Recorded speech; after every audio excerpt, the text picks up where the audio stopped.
Família debaixo da graça. Um ministério que tem como objetivo a salvação, edificação e transformação de vidas, através da ministração da Palavra de Deus.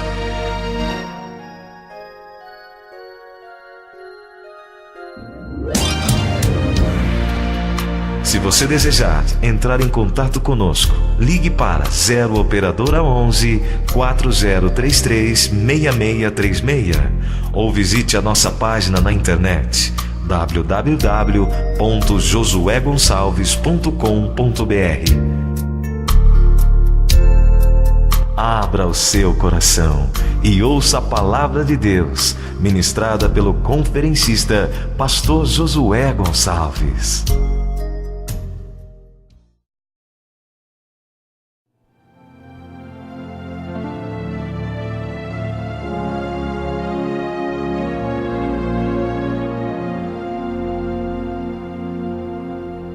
O que as nossas mulheres, nossas esposas, esperam que os homens ou que os maridos saibam, o que os filhos esperam que os pais saibam, e o que Deus gostaria que nós soubéssemos?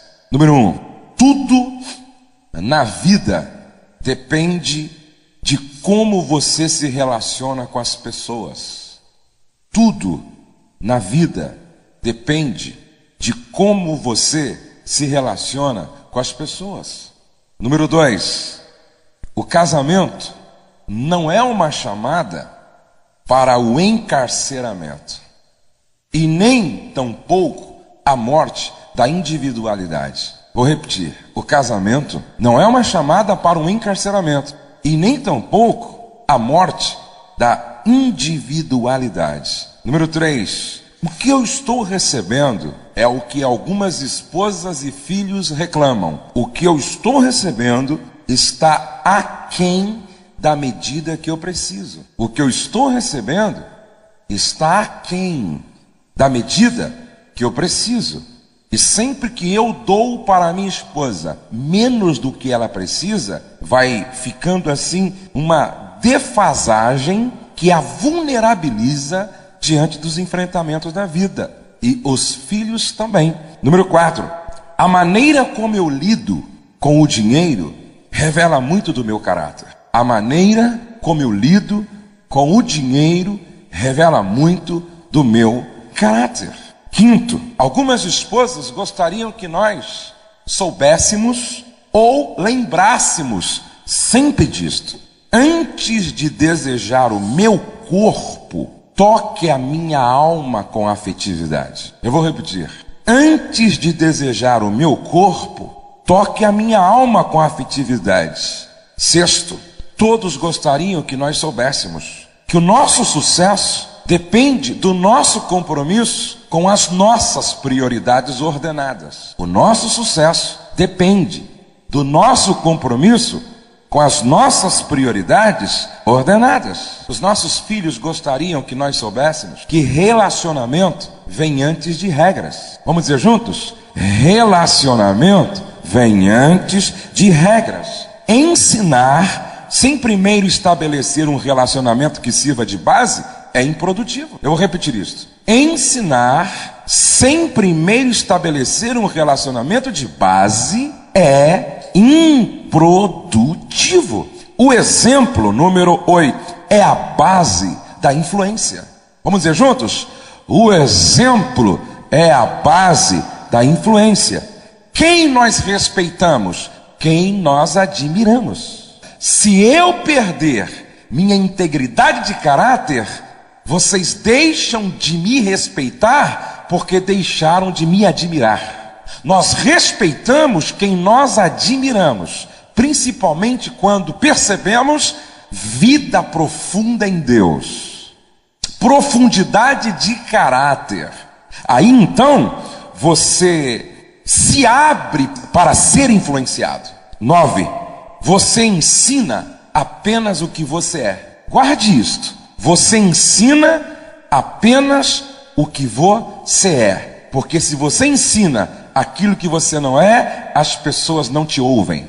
as pessoas não dão a mínima importância para aquilo que você fala, porque o que você fala não é respaldado por aquilo que você é. Por isso eu só ensino aquilo que eu sou. Sabe o que eles gostariam que nós soubéssemos? E Deus também?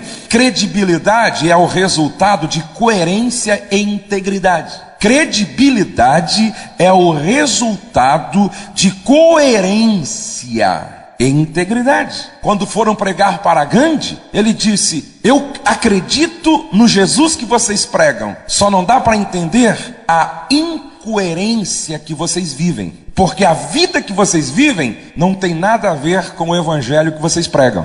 11. A chave para a sua cultura familiar é a maneira como você trata o filho que mais o desafia. A sua maturidade é medida no tratamento que você dá para o filho que mais te desafia. 12. Ninguém gosta, escute porque isso é poderoso. Ninguém gosta de seguir alguém que não sabe para onde está indo. Os teus filhos são assim também. A tua esposa não é diferente. Se você é uma pessoa que não sabe para onde está indo, se prepare para daqui a pouco olhar para trás e perceber que você está sozinho. Porque ninguém gosta de andar com gente que não sabe para onde está indo. Eu estava sentado com o David Bonfield, um dos integrantes da CEPAL, almoçando sexta-feira com ele, e ele olhou nos meus olhos assim, e disse assim: o que você pensa sobre o teu ministério para daqui a 10 anos? Essa é uma boa pergunta. Onde você quer estar daqui a 10 anos? Qual é o teu planejamento? Número 13. Ninguém gosta de viajar com quem não confia. Quando você está viajando com alguém que inspira confiança, você torce para a viagem demorar mais um pouco. Mas quando você viaja com alguém que você não confia, você torce para a viagem terminar o quanto antes possível. 14. Educar é ser modelo de tudo o que ensina. Quando se é modelo, o ensino cria competência eficiente naqueles que se ensina. 15. O pensamento dos pais será herdado pelos filhos. Você é aquilo que você pensa. A esposa gostaria que nós soubéssemos que no casamento agimos de acordo com a maneira pela qual fomos educados. No casamento, agimos de acordo com a maneira pela qual fomos educados. 17. A relação sexual é um espelho da relação a dois. Um bom casamento produz relacionamento sexual com qualidade e não o contrário. Um bom casamento não começa e nem termina no quarto. Vou repetir. Um bom casamento não começa e nem termina no quarto. Ou seja, um bom casamento é o equilíbrio entre cama e mesa. Agora, infelizmente, algumas mulheres só pensam na mesa e alguns homens só pensam na cama. E não se faz um casamento só com mesa e nem tampouco só com cama. Bom, eu comecei falando o quê? Tudo na vida depende de relacionamento, sim ou não? Mais forte, tudo na vida depende do quê? De relacionamento. Agora, não há como construir relacionamentos sem que se aprenda a arte da comunicação construtiva. Vou repetir. Não tem como construir relacionamentos se não aprendermos a arte da comunicação construtiva. É no lar que o seu verdadeiro sucesso é medido. Eu vou repetir isso. É no lar que o seu verdadeiro sucesso é medido. Ou seja, se você for o cara fora de casa, nas múltiplas áreas, mas em casa você não tiver a aprovação da sua família, se o teu sucesso em casa na verdade é um fracasso, todos os outros sucessos aos olhos de Deus não tem valor algum. Porque sucesso que vale a pena tem que começar de dentro para fora. Primeiro seja bem-sucedido no seu lar. Busque e seja digno da ajuda divina. Se vocês me entendem, digam amém. Diga comigo: relacionamento depende de comunicação construtiva. Comunicar-se é uma arte. E olha, preste atenção: tudo que você pensar passa pela comunicação. Pense em venda, depende de comunicação. Pense em igreja, depende de comunicação. Pense em liderança, depende de comunicação. Falhas na comunicação pode fazer um navio afundar. Falhas na comunicação pode fazer um avião cair. Falhas na comunicação pode fazer uma empresa na bolsa de valores quebrar. Falhas na comunicação pode fazer uma liderança ser desestabilizada. Falhas na comunicação pode fazer com que os alunos percam um ano com professores não hábeis na comunicação. Falhas na comunicação pode levar uma enfermeira a aplicar um remédio errado e paralisar uma pessoa. Falhas na comunicação pode fazer uma relação de casal se tornar doentia. Escute o que eu estou dizendo: se tudo na vida depende de relacionamentos, todo relacionamento depende da nossa habilidade em praticar a arte da comunicação construtiva. Se você não aprender essa arte, dificilmente você experimentará aquilo que Deus tem preparado para a tua vida. Então preste atenção no que eu estou dizendo. Pessoas que desprezam as outras terão problemas. Quando as pessoas não gostam de você, tentam te prejudicar. Se não conseguem te prejudicar, não ajudam. E se são obrigadas a ajudar, não torcem pelo seu sucesso. Quando torcem para você fracassar, as vitórias que você consegue na vida parecem vazias. Quando você estiver subindo, não suba sozinho, porque você corre o risco de chegar lá em cima, no topo, e o teu sucesso ser sem graça, porque a graça do nosso sucesso está com as pessoas que celebram conosco as nossas vitórias. Os nossos relacionamentos nos ajudam a definir quem somos. Vou repetir isso. Os nossos relacionamentos nos ajudam a definir quem somos e quem podemos nos tornar. A maioria de nós pode acreditar seu sucesso a relacionamentos cruciais. E é interessante que no processo de comunicação construtiva está o nosso maior problema, que é a arte do ouvir. Provérbio 18:13 diz assim, olha: responder antes de ouvir é papel de tolo e vergonha. A maior dificuldade do homem é ouvir tanto quanto a mulher fala. Por que Deus nos deu uma boca e dois ouvidos? O segredo do sucesso de quem se relaciona bem está exatamente aqui: ouve o dobro do que fala. Dois ouvidos e uma boca. Ouve o dobro do que fala. Sabe qual é o tripé da comunicação? Marque aí: confiabilidade, empatia e liberdade. Eu vou repetir. Número 1, confiabilidade. Número 2, empatia. Número 3, liberdade.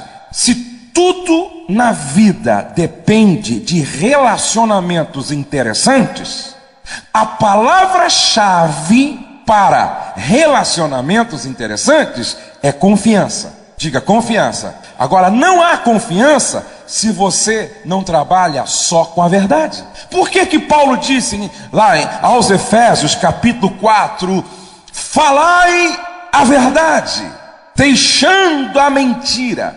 Ele diz: deixai a mentira, falando a verdade, cada um com o seu próximo, porque somos membros um dos outros. Por quê? Porque não há relacionamento interessante que não tenha como base confiabilidade. E a confiabilidade é fruto da transparência e verdade. Nós precisamos ouvir o que o outro tem a dizer e não o que queremos ouvir. Ouvir com empatia significa colocar-se no lugar do outro para sentir o que o outro está dizendo. Não basta ouvir sons, é preciso ouvir a voz da emoção. A arte de ouvir refresca a relação, interpretar o que as palavras não dizem e o que as imagens não revelam. Seja sensível para respeitar as lágrimas visíveis e perceber as que nunca foram choradas. Sabe por que eu estou dizendo isto? Porque a maneira como os teus filhos se relacionam com você vai influenciar todos os outros relacionamentos deles amanhã. Sabe por que alguns de nós temos dificuldade em ser marido? Porque não nos relacionamos bem com os nossos pais lá atrás. A maneira como eu me relacionei com os meus pais determina a forma como eu me relaciono com a minha família hoje. Por isso, você trabalhar o seu relacionamento hoje é deixar um legado de bênção para a vida dos filhos amanhã. Agora, não basta aprender a arte do ouvir, é preciso aprender a arte do diálogo, gente. Olha aqui a grande dificuldade dos homens. Vocês já perceberam como nós falamos muito bem de futebol? Falamos muito bem de política. Nós falamos do nascimento dos cachorrinhos da cadela da vizinha. Nós discutimos os problemas da igreja, falamos dos adultérios e dos pecados, só não falamos de nós mesmos na relação de casal e com os nossos filhos. Os teus filhos conhecem a tua história. Os teus filhos conhecem a história da sua chamada para o evangelho.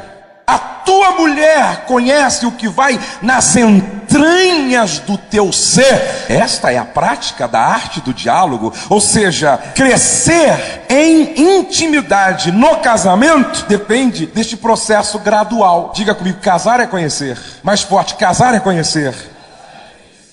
Você sabia que a personalidade é como uma grande casa? A maioria dos maridos só conhece no máximo a sala de visitas da personalidade da esposa. Ele nunca entrou no quarto, na cozinha.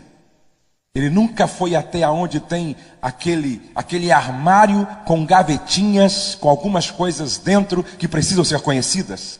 A maioria dos maridos só conhecem a sala de visita da personalidade da sua esposa. Quem nunca aprendeu a falar de si mesmo, nunca será alguém que sabe ouvir com inteligência. Eu vou repetir. Quem nunca aprendeu a falar de si mesmo, ainda não sabe ouvir com inteligência, gente. Porque muitos de nós temos medo de falar de nós mesmos. O medo da incompreensão, o medo de críticas, o medo de serem ridicularizados. Vocês estão entendendo o porquê nós precisamos desenvolver um relacionamento com base na confiança? A arte de dialogar nutre o amor. Vamos dizer juntos? A arte de dialogar nutre o amor. Nós precisamos trocar experiência. Nós precisamos revelar segredos do coração se descobrindo. Diga para o irmão ao lado: seja um livro aberto para a sua família. Seja um livro aberto para a tua mulher. Seja um livro aberto para os teus filhos. Eles precisam conhecer a sua história. É só quando os meus filhos conhecem a minha história que eles aprendem a respeitar o pai que tem. Se o pai chegou até aqui, existe uma história por trás. E é com as nossas histórias que eles aprendem a ser pessoas de sucesso na vida, porque aprendem para não cometer os mesmos erros e aprendem para repetir os acertos. Se vocês me entendem, digam amém.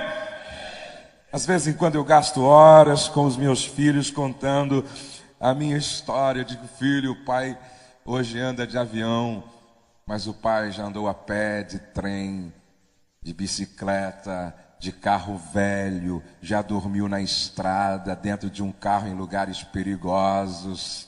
Há uma história, meu filho.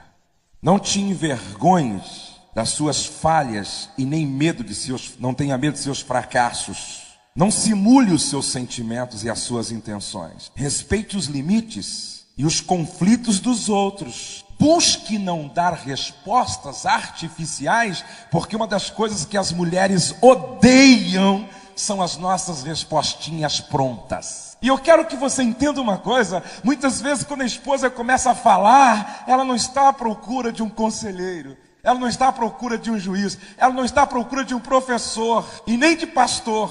Ela está à procura de alguém que ouça primeiro para compreender, depois para responder. Porque a nossa grande preocupação não é em compreender, mas é dar a resposta. Querem ver? Ela chega e diz assim: querido, estou tão cansada hoje. Olha a nossa resposta: a cama lá. Deita. Ela foi compreendida? Sim ou não? Não. O que ela esperava? Uma resposta mais inteligente. Querido, eu estou assim, com um cansaço nos pés. Põe o pé para cima.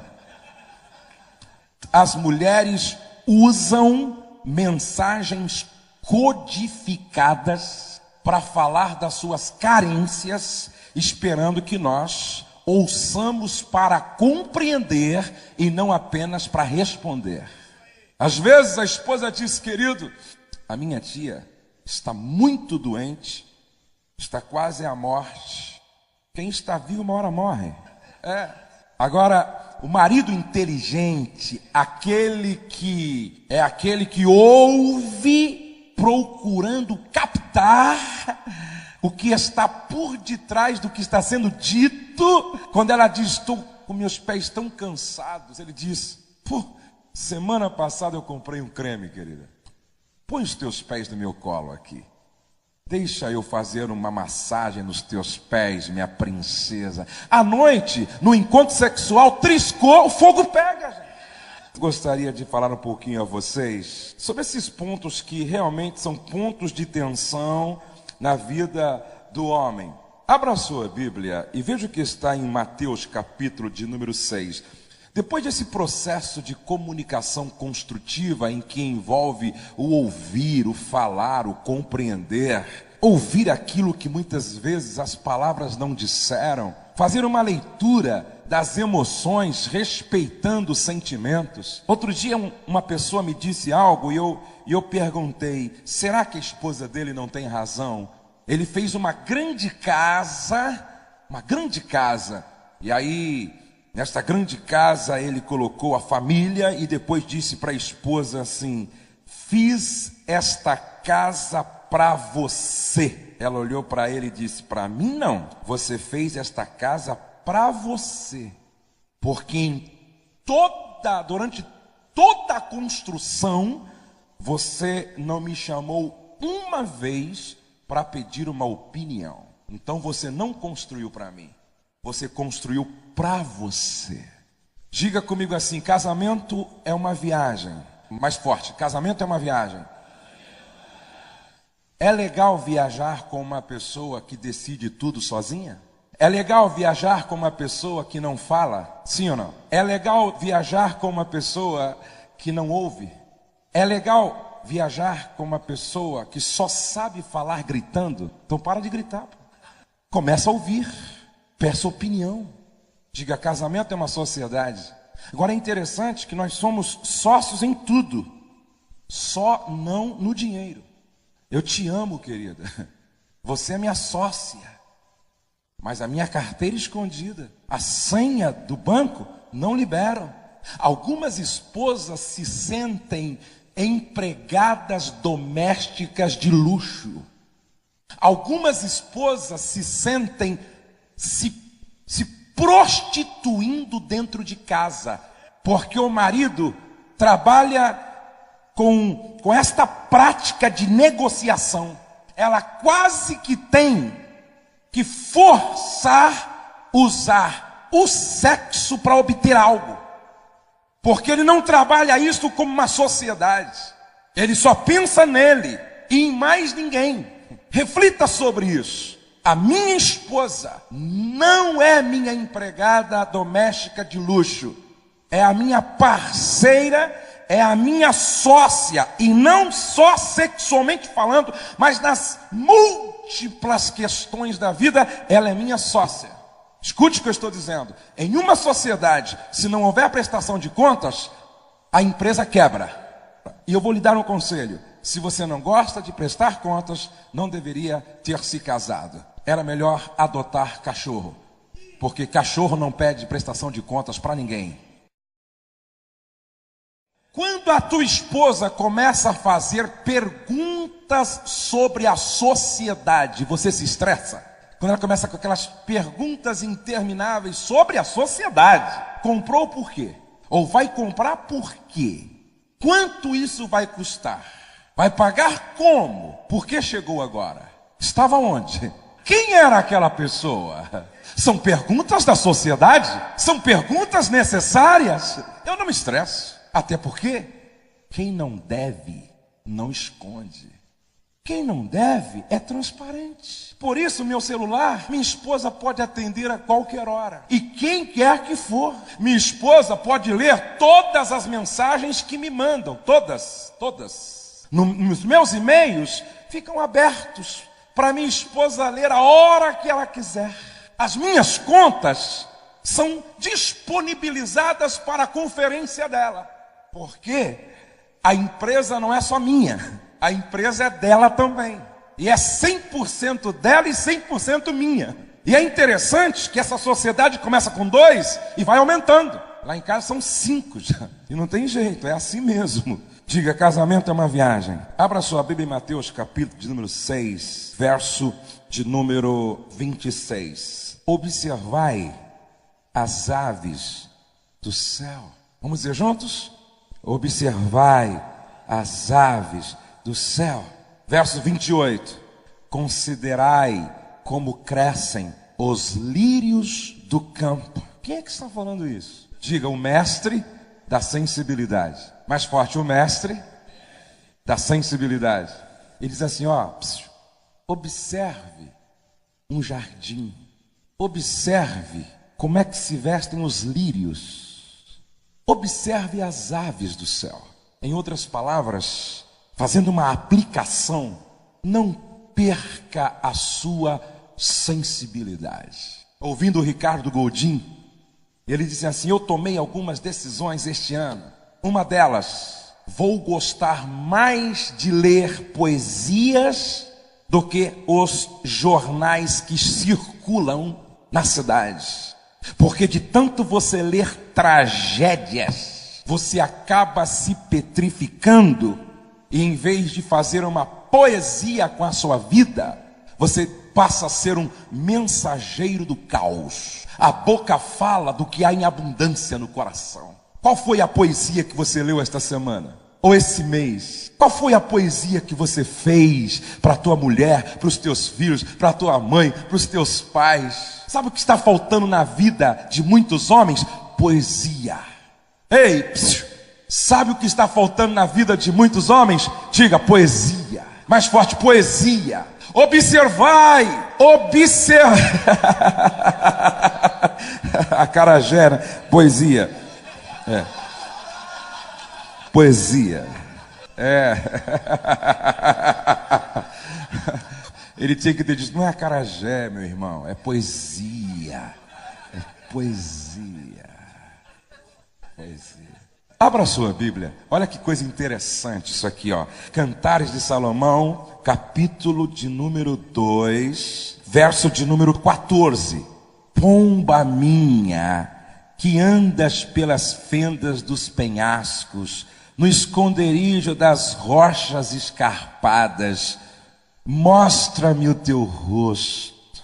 Isso aqui está falando de lua de mel. É o casal que chega, os dois são virgens, e ela se esconde, está toda tímida. Ele não chega arrancando tudo. Ele diz: pomba minha. Diga: pomba. Mais forte: pomba. Ei, diga mais forte: pomba. Isso aqui tem a ver com poesia, gente. Isso aqui tem a ver com sensibilidade. Pedro disse: vivei a vida comum do lar com discernimento, olhando para a tua mulher como se ela fosse uma pomba. a parte mais frágil. Pomba minha, que andas pelas fendas dos penhascos, se escondendo por causa da sua timidez, do esconderijo das rochas escarpadas. Aí ele diz: mostra-me o teu rosto, faz-me ouvir a tua voz, porque a tua voz é doce e o teu rosto amável. Poesia, gente.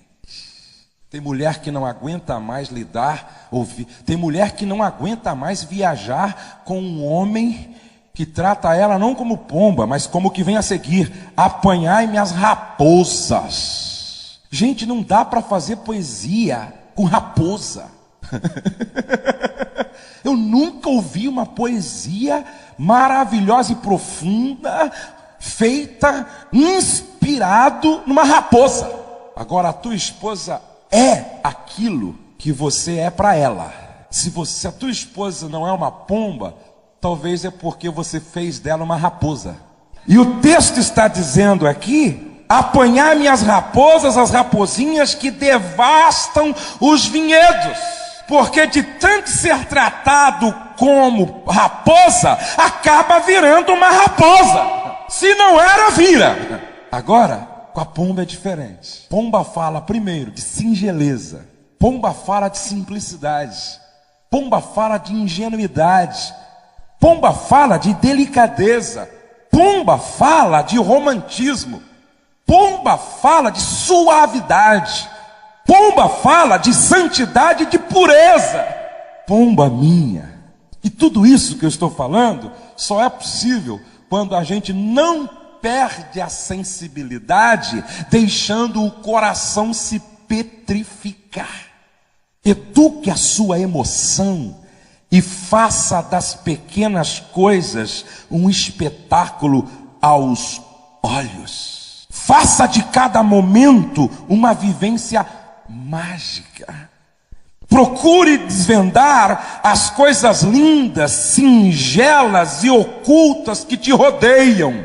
Pare de ver só gente morrendo, só cadáver nos jornais que se espremer sai sangue. Gente, por detrás do sistema está o Deus deste século, o diabo, querendo nos endurecer, querendo nos petrificar, querendo pregar que não tem jeito. Mas Jesus se manifestou para desfazer as obras do diabo e disse: se o ladrão vem para roubar, matar e destruir, eu vim para que vocês tenham a vida, e vida com abundância.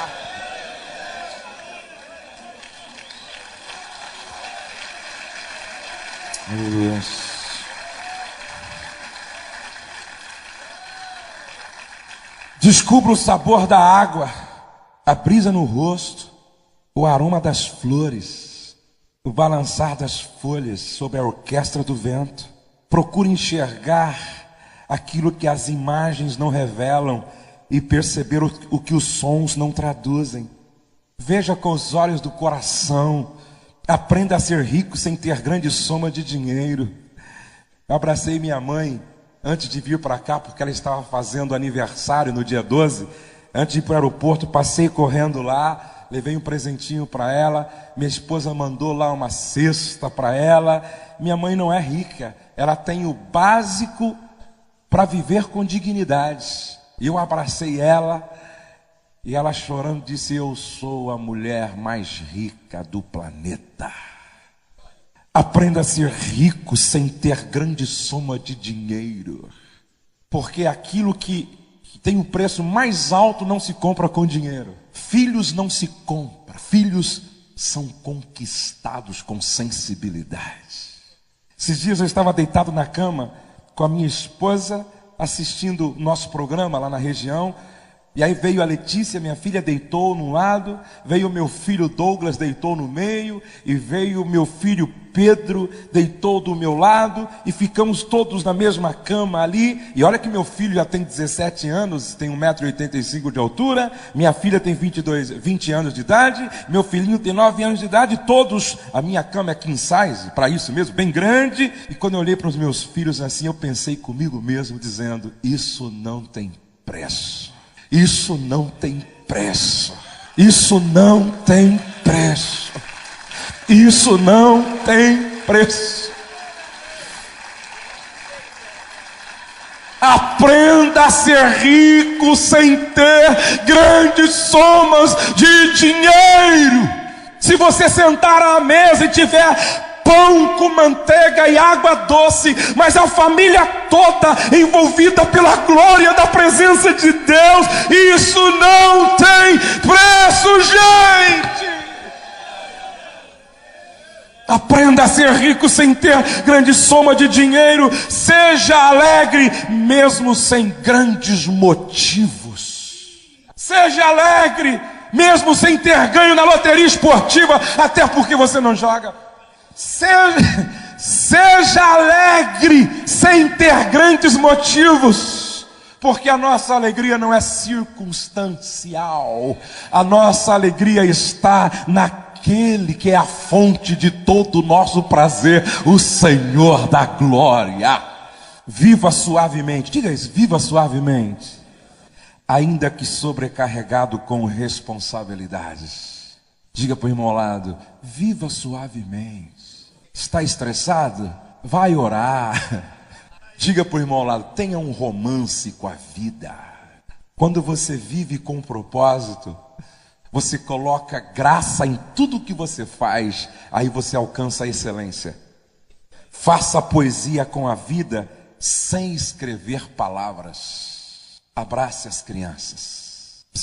Abrace as crianças. Abrace as crianças. Pegue uma criança no colo. Jesus fazia isso. Admire as pessoas da terceira idade. Tenha agradáveis conversas com a família e os amigos. Leia um bom livro.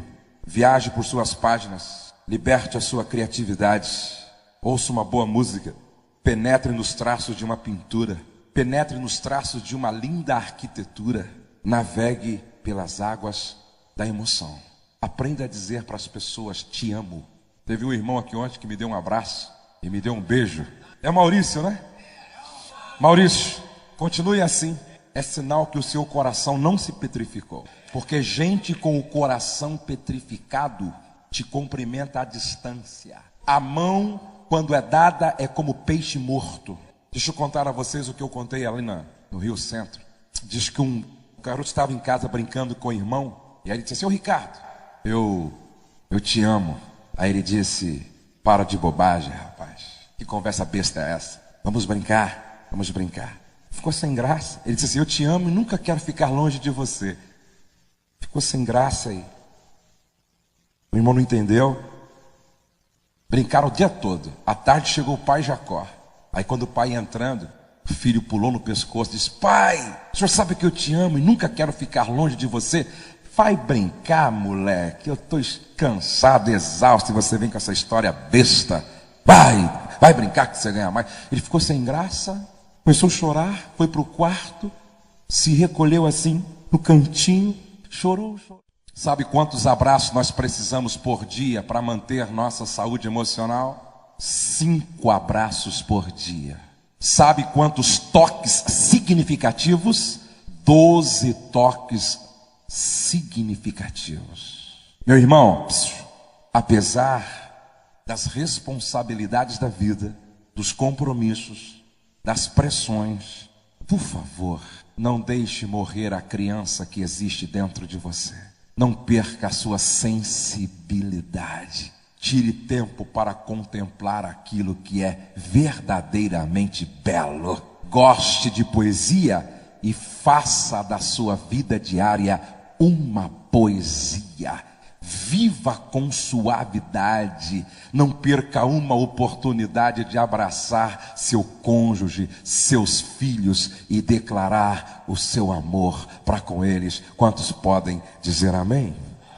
Eu quero terminar falando daquilo que é a grande preocupação do homem, que é realização sexual. Abra sua Bíblia em Provérbios, capítulo 5, por favor. Veja o que está no verso de número 15. Todo esse capítulo fala de sexo e de sexualidade. E você não pode compreender o diálogo sexual senão a partir de uma perspectiva bíblica. bebe a água da tua própria cisterna e das correntes do teu poço. Água é o elemento vital para a manutenção da vida. Bebe a água da tua própria cisterna e das correntes do teu poço. A Bíblia está dizendo: o seu cônjuge é o seu poço e a sua própria cisterna. Aqui é um princípio de fidelidade. Diga fidelidade. Mais forte, fidelidade.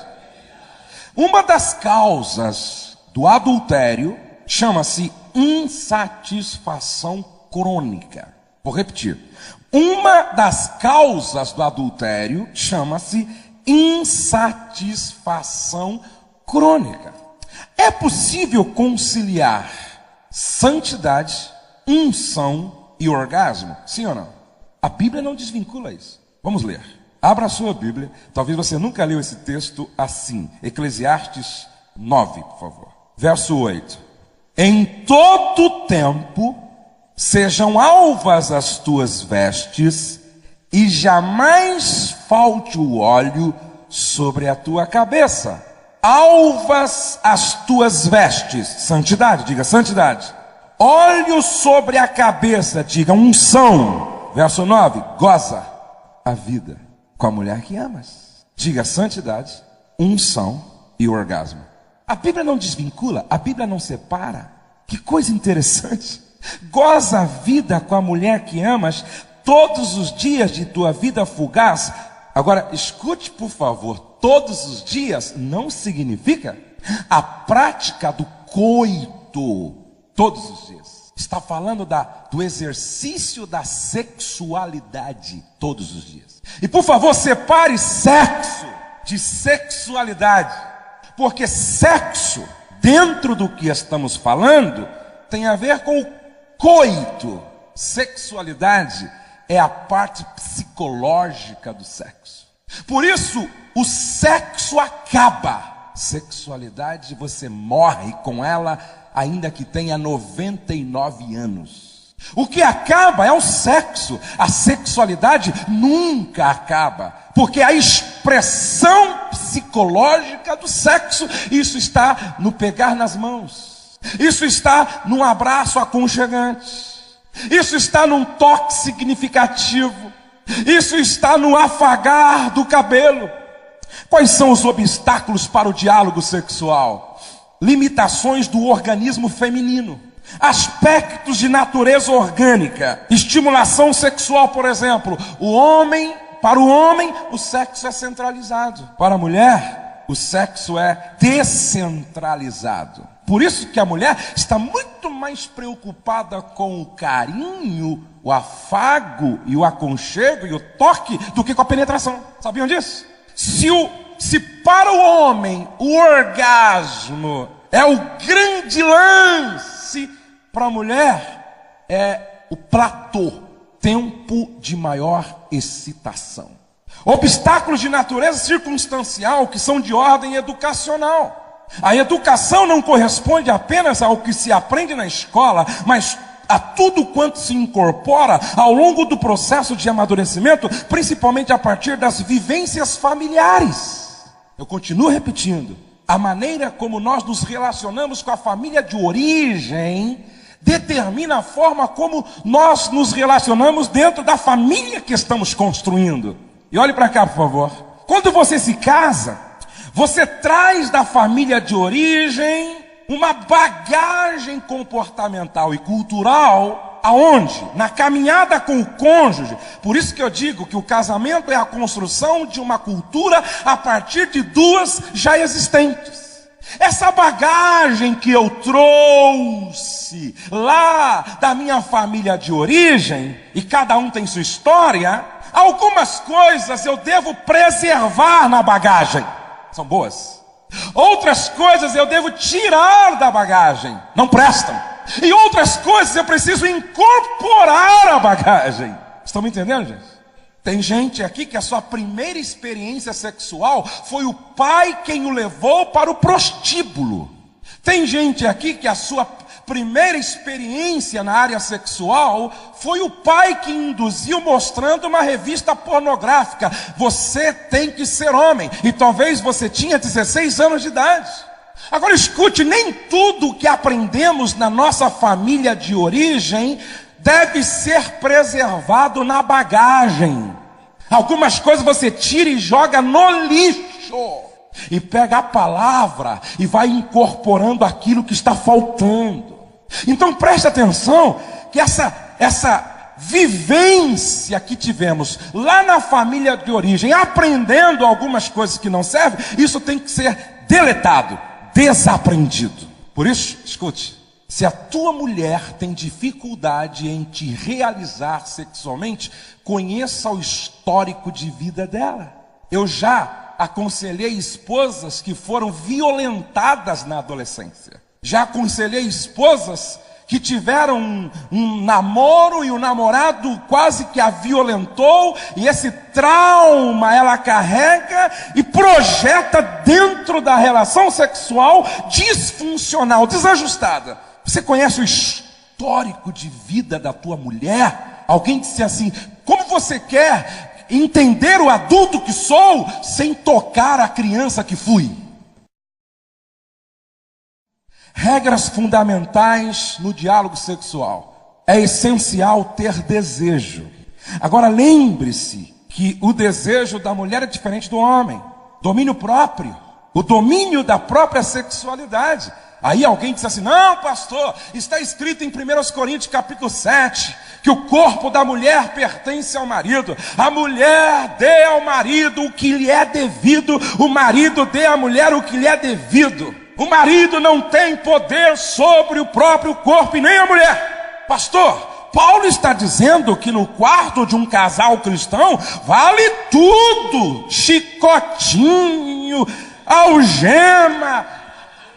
Escute, olha para cá, o mesmo Paulo que escreveu 1 Coríntios capítulo 7, ele escreveu Gálatas capítulo 5, e uma das virtudes do fruto do Espírito é domínio próprio.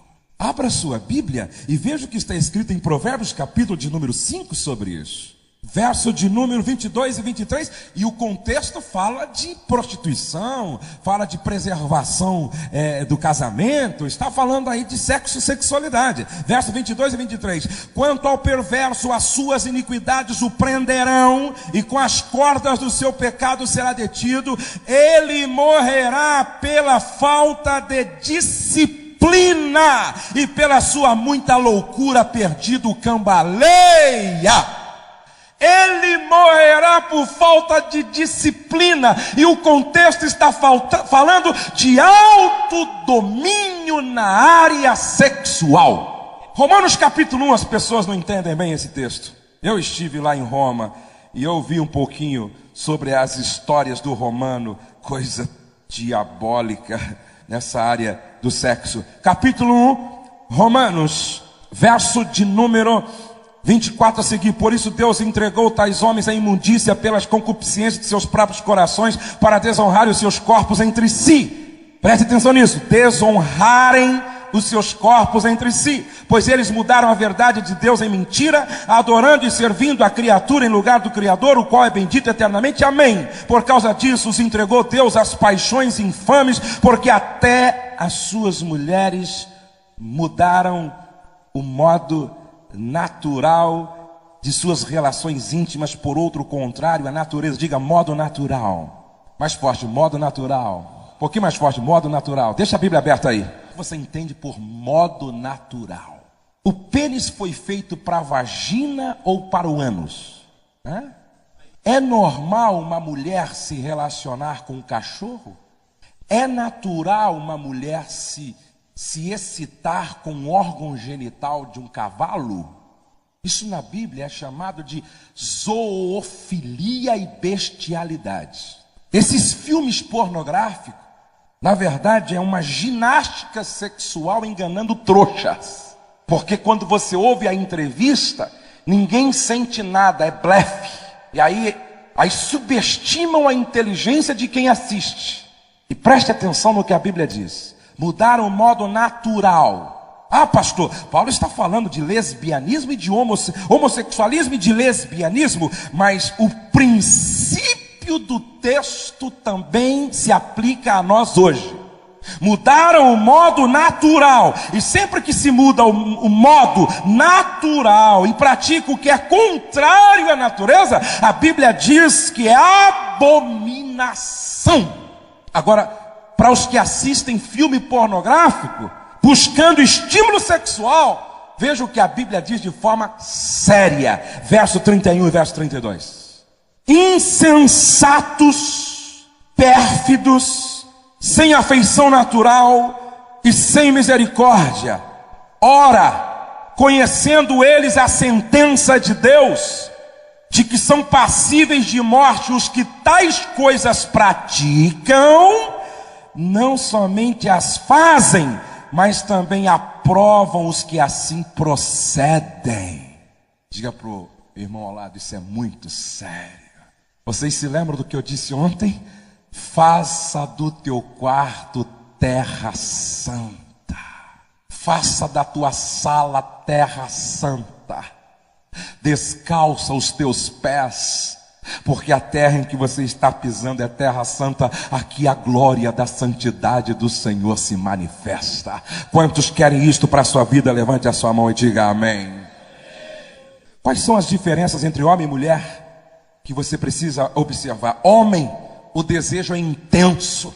Mulher, o desejo é controlado. A mulher quase sempre é o elemento que reage, o homem o que age. E outro dia alguém me perguntou, por que os dois não têm a mesma intensidade de desejo, pastor? Eu disse, ninguém trabalharia nesse planeta. Deus sabe o que faz.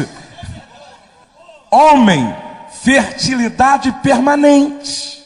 Mulher, fertilidade programada. Homem se excita pelo que vê. Mulher se excita mais pelo toque e pelo que ouve. Bem-aventuradas as mulheres que têm um marido com mãos habilidosas. Eu continuo afirmando, não é o teu instrumento que é ruim. Às vezes é a falta de habilidade do músico que quer tirar grandes canções sem afinar a harpa. Meu irmão, com essa harpa desafinada vocês não vão chegar a lugar nenhum. Vai ficar aquela música horrorosa. O pastor disse que tem que trocar até as cordas de algumas harpas aí.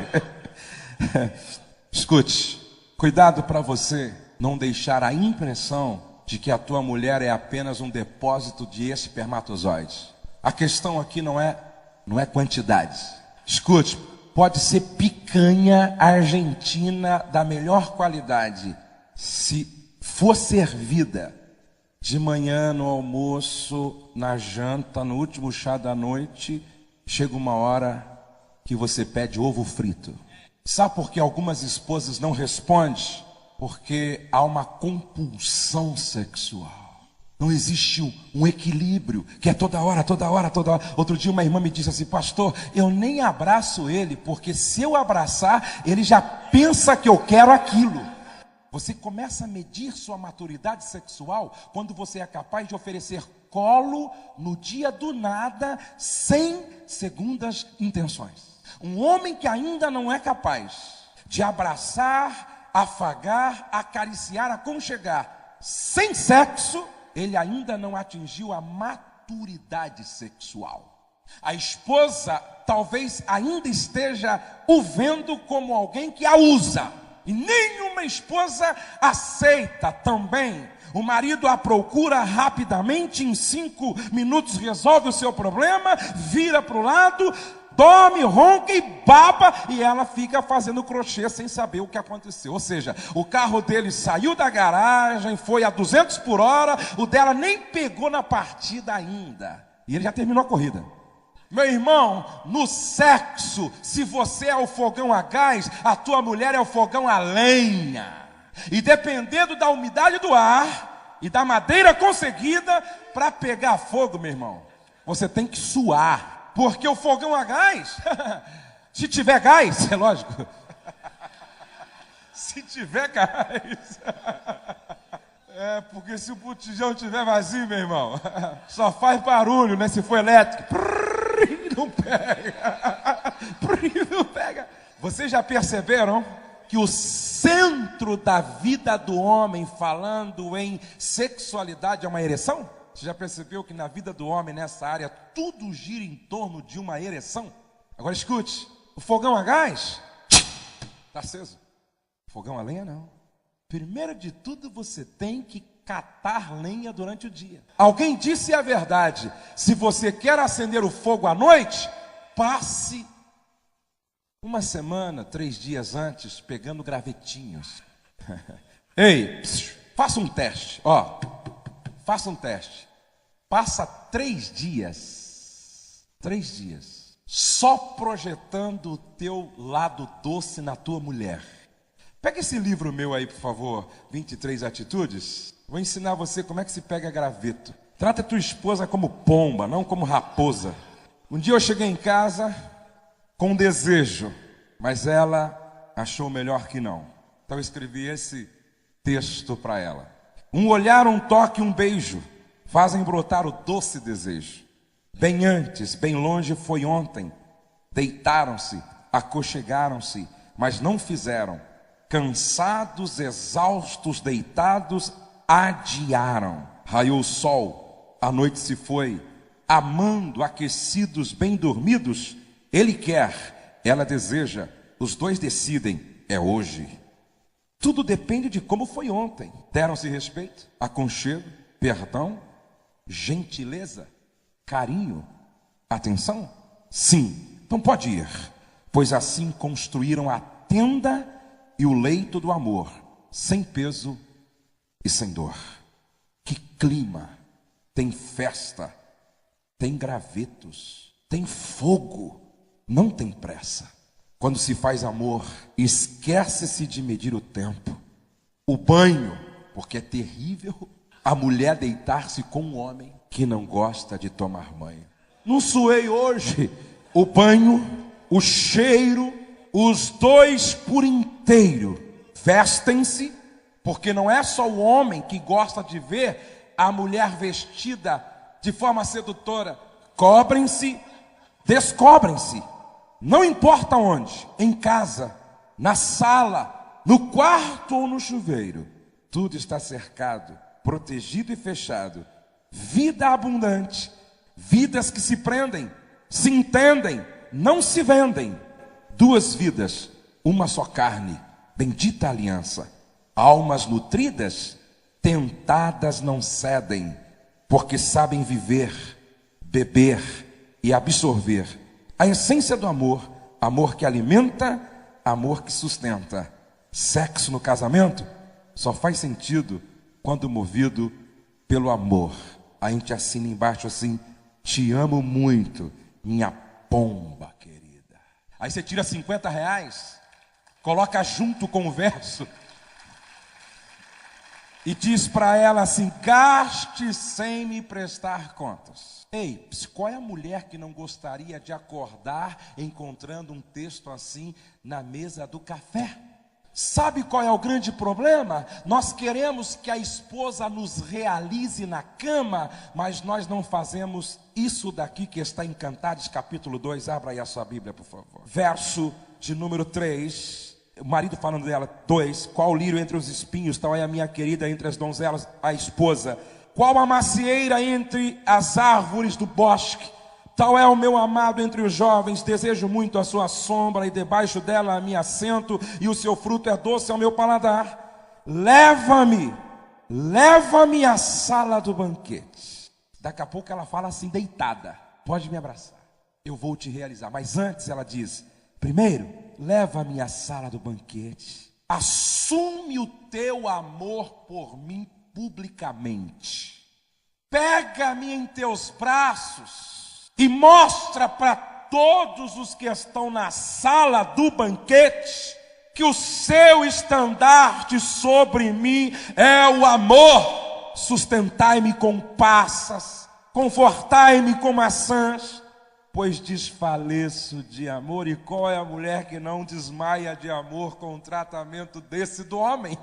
Aí no verso 6 eles estão no quarto e ela diz assim: a sua mão esquerda esteja debaixo da minha cabeça e a direita me abrace. E daí para frente o avivamento explode no quarto. Antes de abrir a porta do quarto, abra a porta do restaurante para ela. Pegue-a em teus braços e assuma o seu amor por ela publicamente. E toda mulher tem esta necessidade. Se vocês me compreendem, digam amém. Tinha muito para dizer, mas vou terminar de lendo aqui as diferenças e vamos orar. O homem consegue se relacionar sexualmente sem compromisso. Sexo para ela está associado ao amor, intimidade e compromisso. O homem, muito rápido, se excita, chega à ereção, parte para o coito, chega ao orgasmo. A mulher precisa de um tempo de preparação para ser penetrada e chegar ao orgasmo. O homem consegue se relacionar 1 hora depois do conflito. A mulher não se realiza sexualmente quando não está bem emocionalmente. Quantos podem dizer amém? Diga comigo: para acender o fogo à noite, temos que pegar gravetos durante o dia. Fiquem em pé, por favor, todos, na presença de Deus. Número 1, tudo na vida depende de como você se relaciona com as pessoas. Número 2, o casamento não é uma chamada para o encarceramento e nem a morte da individualidade. Respeite a individualidade da tua mulher. Não faça dela uma encarcerada dentro do casamento. O que eu estou recebendo, ou melhor, o que eu estou dando, está na medida das necessidades dela e dos nossos filhos. A maneira como eu lido com o dinheiro revela muito do meu caráter. Toda esposa gostaria de dizer isto para nós: antes de desejar meu corpo, toque a minha alma afetivamente. O sucesso depende do meu compromisso com prioridades ordenadas. Relacionamento vem antes de regras. Ensinar sem primeiro estabelecer um relacionamento que sirva de base é improdutivo. O exemplo é a base da influência. Você ensina apenas o que você é. Diga para o seu amigo ao lado: você só ensina o que você é. Credibilidade é o resultado de coerência e integridade. A chave para a sua cultura familiar é a maneira como você trata o filho que mais o desafia. Ninguém gosta de seguir alguém que não sabe para onde está indo. Ninguém gosta de viajar com quem não confia. Educar é ser modelo de tudo o que se ensina. O pensamento dos pais será herdado pelos filhos. Você é o que pensa. No casamento, agimos de acordo com a maneira pela qual fomos educados. A relação sexual é um espelho da relação a dois. Ou seja, a relação sexual é um espelho do que acontece entre o bom dia e o boa noite na vida de um casal. Se você gostaria de mudar nas áreas em que Deus falou a você hoje pela manhã, se você gostaria de ser mais sensível e menos duro, porque se o casamento é uma viagem, é muito complicado viajar com gente estúpida, gente grossa, gente indiferente, gente mal educada, gente que não respeita os limites e nem os princípios da palavra de Deus. Se você entende que está faltando autodisciplina na sua própria vida sexual, se alguma coisa está sendo praticada que vem entristecendo o Espírito Santo de Deus, porque na hora do ato sexual eu não deixo de ser templo do Espírito Santo. Deus tem que estar envolvido em tudo na minha vida. Se você quer mudança e veio aqui hoje para isso, vem aqui na frente orar conosco então. Você vai vir aqui e dizer: Senhor, eu quero melhorar em todas as áreas que eu não estou como o Senhor quer que eu esteja. Com os meus filhos, com a minha esposa, com a família de origem, com a igreja, minha vida com Deus, contigo. Eu quero melhorar, eu quero ser diferente. Eu vim aqui para isso nesta manhã. Eu vim para que o Senhor tocasse nas áreas problemáticas da minha vida, porque eu quero ser melhor. Eu quero voltar para minha casa mais sensível. Eu quero voltar para minha casa com um discernimento melhor.